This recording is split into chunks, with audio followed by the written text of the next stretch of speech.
জয় মা আদ্যশক্তি মহামায়া, কেমন আছেন সকলে? আশা করি মায়ের কৃপাতে ভালো থাকতেই হবে। তো আজকে দুটো বিদ্যা নিয়ে এসে এই দুটো বিদ্যা আপনাদের কী কী কাজে লাগবে। তো একটি হচ্ছে গুরু প্রণাম মন্ত্র, আর একটি হচ্ছে আপনার দেব বন্দনা বা সর্বদেব দেবী বন্দনা। যারা দৈব শক্তি নিয়ে কাজ করেন বা দৈব শক্তির প্রার্থনা বা উপাসনা করেন বা যাদের গুরু মন্ত্র বৃষ্টি করেন, জপ টপ করেন, তাদের ক্ষেত্রে এটা কাজে লাগবে। এমনকি যারা খারাপ কর্ম করে সেক্ষেত্রেও কাজে লাগাতে পারেন, কোনো সমস্যা নেই। এটি হচ্ছে গুরু প্রণাম মন্ত্র যেটা। তো এই মন্ত্রটি কীভাবে কার্যকরীতে লাগাতে হবে, কীভাবে কী করতে হবে বিস্তারিত বলছি, প্রথম থেকে শেষ অবধি ভিডিওতে দেখবেন। তো এই গুরু প্রণাম মন্ত্রটি আপনি কোন ক্ষেত্রে কাজে লাগাবেন? যখন দেখা যাচ্ছে কোনো কর্ম করছেন আপনি, সেই কর্ম ভালো মতো হচ্ছে না বা ঠিকঠাকভাবে খাটছে না, সেক্ষেত্রে আপনি ক্রিয়াটা যদি তান্ত্রিক উপচারে বা তার নিয়ম নিষ্ঠাচারে যদি করতে যান, সেক্ষেত্রে এই জিনিসটি বা এই বিদ্যাটি কাজে লাগবে। কী করতে হবে? এই গুরু প্রণাম মন্ত্রটি কাজে লাগাতে হলে, তো আপনার যখন যে কোনো কর্মক্রিয়া করতে যাবেন, তো করার আগে একটা পানের উপরে বাতাসে একটা ধূপকাঠি দিয়ে মন্ত্রটি 3বার পাঠ করে 3টি ফু দিতে, 3বার পাঠ করে 3টি প্রণাম করতে হবে, 3বার প্রণাম করতে হবে হাত জোর করে। আচ্ছা, এই গুরু প্রণাম মন্ত্রটি, তারপরে সেই ক্রিয়া আপনি শুরু করতে পারেন। এবার যদি মনে করেন আমি এখানে দেব বন্দনা দেব, দেবদেবী বন্দনা, যে আপনি কোনো দেবী চণ্ডী পণ্ডী মনসা টনসা এদেরকে নিয়ে কাজ করবেন, তো সেক্ষেত্রে আপনি দেবী বন্দনা দেবেন বা দেবদেবী বন্দনা। তো সেক্ষেত্রে উল্লেখিত করতে হবে এটা কী করতে হলে কী করতে হবে, সেই দেবীর নামে আপনি কোন দেবীর নামে কীভাবে কাজ করছেন সেই দেবীর নাম উল্লেখ করতে হবে এবং সে দেবীর নামে ওইখানে পান বাতাসা দিতে হবে। তো দেওয়ার পরে এই মন্ত্রটা আপনাকে 3বার প্রণাম করে তারপরে আপনি আপনার ক্রিয়া শুরু করুন।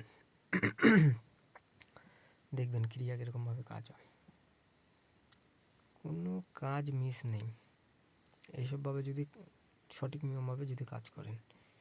এটাতে আপনার অনেক ক্ষেত্রে অনেক দিক দিয়ে অনেক সেফটি দেবে, প্লাস আপনার সুখ্যাত অর্থাৎ সুনাম বাড়াবে। সেটা আবার কীরকম? আপনি যদি কোনো নিত্যক্রিয়া যদি জব করেন, যেসব তান্ত্রিক ক্ষেত্রে যারা আছে বা কবিরাজি ক্ষেত্রে যারা আছে, তারা জানে নিত্যক্রিয়া জিনিসটা কী। তো নিত্যক্রিয়া যারা করেন তারা যদি এই মন্ত্রটা, এই প্রণাম মন্ত্রটা বা দেব বন্দনা দেবদেবী বন্দনা যদি আপনারা সন্ধ্যায় পাঠ করেন, তাহলে 10-11 দিনের মধ্যে আপনারা কিছু পার্থক্য বুঝতে পারবেন। কিছুদিনের মধ্যে আপনারা ভালো কিছু বুঝতে পারবেন যে মন্ত্র উপকারিতা কী কী। এই মন্ত্রটা যখন কাজে লাগাবেন তখন কিন্তু মন সাফ রেখে কাজে লাগাতে হবে। মনের মধ্যে কোনো খুঁত রেখে কাজ করলে হবে না, যেটাতে আদৌ কাজ করবে কি করবে না এরকমভাবে মনে খুঁত রাখলে কিন্তু হবে না। এটা হচ্ছে কর্মে, আপনার কর্মের ফল আপনাকে করে যেতে হবে, ফলের আশা করলে হবে না। কর্ম আপনাকে করে যেতে হবে কিন্তু ফলের আশা করলে হবে না। ফল আপনার ঠিক পেয়ে যাবেন, ফলের আশা যদি করেন তাহলে কিন্তু ফলই পাবেন না। কারণ এইসব বেশিরভাগ ক্ষেত্রে আপনার কর্ম আপনাকে করে যেতে হবে। কারণ কী বলে, শ্রীমদ্ ভগবত গীতায় লেখা আছে, শ্রীকৃষ্ণ বলেছিল। কথা বাড়াবো না, তো ফলের আশা করবেন না, কাজ আপনার করবেন আত্মবিশ্বাস রেখে, অবশ্যই হবে। তো মন্ত্রটি আপনাদের দুটো মন্ত্র পরপর ভালো করে বুঝিয়ে দিচ্ছি। তো দেব বন্দনাতে যে মন্ত্রটা লাস্টের দিকে লিখবেন, লাস্টের দিকে দেখবেন, দুঃখিত আমার এখানে হেডফোনটা পড়ে গেছিলো, তার জন্য আমি কথাটা ভালো মতো বলতে পারিনি। হ্যাঁ, তো এই দেব বন্দনার যে মন্ত্রটা, এর লাস্টের দিকে দেখবেন লিখিত